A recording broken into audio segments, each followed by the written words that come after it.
समझेंगे कि उनके वातावरण उनके अनुकूल है। यानी इस प्रकार से खिलवाड़ संविधान के साथ किया जाता था। या फिर महिलाओं को लेकर शाहबानों का कानून केवल तुष्टीकरण की राजनीति के लिए, एक वोट बैंक को नजर में रखते हुए। और अगर आप इसकी तुलना करें जो संशोधन मोदी जी के होते आए हैं,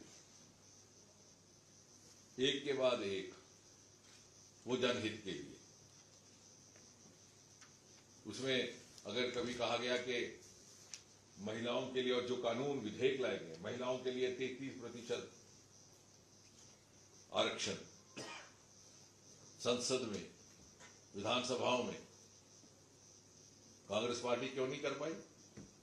क्योंकि उनको तो अपने घर से ही ढूंढना है। बेटा बेटी, बेटी ना हो तो बेटी का बेटा, जब बेटी का दामाद, तो वो बाहर तो जा ही नहीं सकते थे। कैसे बर्दाश्त करते कि किसी दूसरे परिवार की बेटियां आ जाए, बैठ जाए वहां।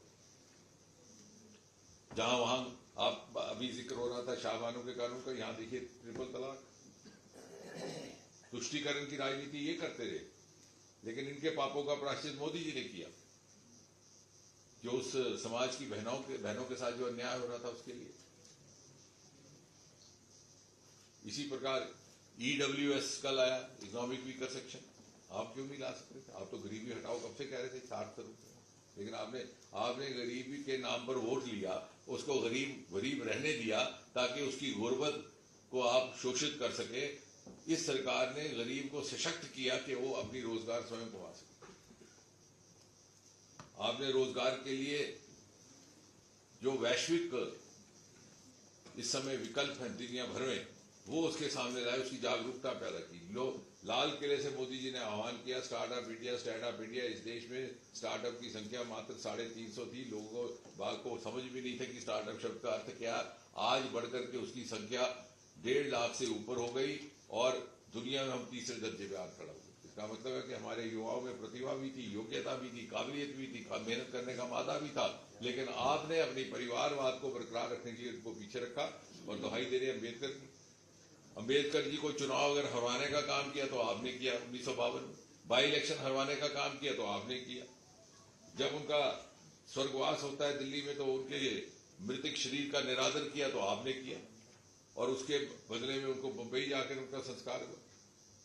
इस सरकार ने तो नहीं ऐसा किया, बल्कि 5 स्थल शनाख्त किए जिनका ताल्लुक मोदी जी के साथ था। महाऊ जहां उनकी पैदाइश हुई मध्य प्रदेश, लंदन जहां उनकी तालीम तरबियत हुई, शिक्षा हुई, उन्होंने ग्रहण की, दिल्ली जहां उनका स्वर्गवास हुआ, मुंबई जहां उनका संस्कार हुआ। और इस प्रकार से 5 स्थानों पर उनके स्मारक बनाने का काम हुआ। दिल्ली में डॉक्टर अम्बेडकर इंटरनेशनल सेंटर स्थापित किया गया। आपने वो भारत रत्न किसको दिया? नेहरू जी को दिया। अभी वो प्रधानमंत्री थे, खुद ही अपने आप को भारत रत्न देते। फिर किसको दिया? इंदिरा जी को दिया। वो प्रधानमंत्री थी, खुद ही अपने आप को भारत रत्न देते। फिर किसको दिया? राजीव